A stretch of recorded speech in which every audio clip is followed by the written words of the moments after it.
show how to derive the basic equation of fluid dynamics, which is the rate pressure changes with height equal to the negative density of our fluid times acceleration due to gravity. To do this, we'll be using Newton's law of motion, which is force equals mass times acceleration. In order to help visualize this, I'm going to start by drawing a cube.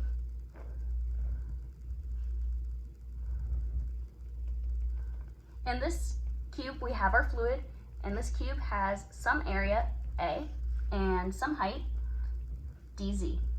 Down here, this point will be called z, and up here, this will be z plus dz. Acting on both the top and the bottom of our cube will be some force, or some pressure, which will be pressure at z, and a pressure at z plus dz.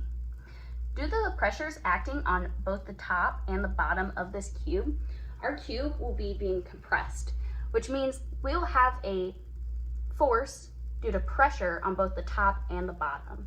So we have our force of z plus dz acting in the downwards direction, and then we have our force of z acting in the upwards direction.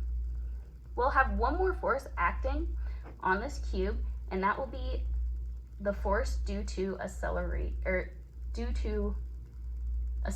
due to gravity. Our force of gravity is going to equal mass times acceleration. That mass, because density equals mass over volume, can be replaced with the density of our fluid times volume, and then we have acceleration. Our volume can also be replaced. It can be replaced with that specific area times our change in height, dz. So what we get for our force of gravity is the density of our fluid times the area times the change in height times acceleration, but our acceleration is due to gravity, so times g. Because we have a controlled volume of our fluid, we can say that the net forces are going to be equal to 0. So the force at z minus the force at dz plus z minus the force due to gravity are going to be equal to 0. These are negative because they're acting in the downwards direction.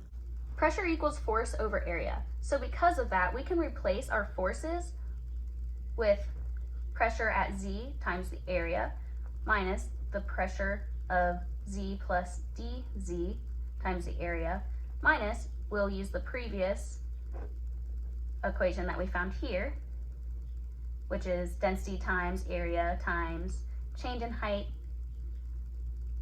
times acceleration due to gravity equals 0. We can take a common term of a out of all of these and divide it over, and then also we can add this term over to this side and then divide over dz. So what we'll get is the pressure at z minus the pressure at z plus dz all over our change in height equals the density of our fluid times acceleration due to gravity. Since pressure is changing, we can rewrite this to then say dp over, or change in pressure, over the change in height equals our density of our fluid times the acceleration due to gravity. But because of how to calculate derivatives, which is high minus low for the top, we need to include a negative sign, which will go on this side. So the relationship of the change in pressure with the change in height equal to the negative density of our fluid times acceleration due to gravity can be used to calculate air pressure at varying altitudes, assuming that we have a constant temperature.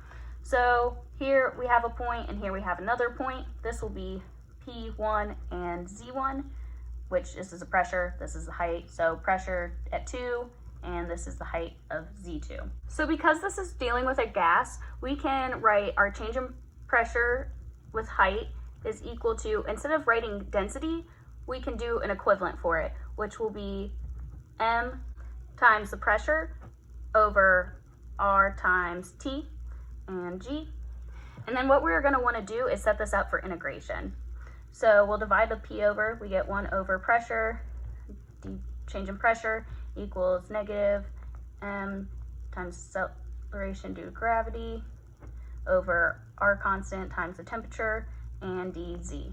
We will then integrate from pressure 1 to pressure 2 and from Z1 to Z2. We will have the ln of pressure 2 divided by pressure 1 equal to m times acceleration due to gravity over the rate constant times the temperature, don't forget our negative, times Z2 minus Z1. We can then solve for our pressure at 2 by eliminating the natural log and multiplying over P1. And so then we will get our pressure at 2 equals the pressure at 1 times e to the negative m times acceleration due to gravity over the rate constant times temperature multiplied by Z2 minus Z1.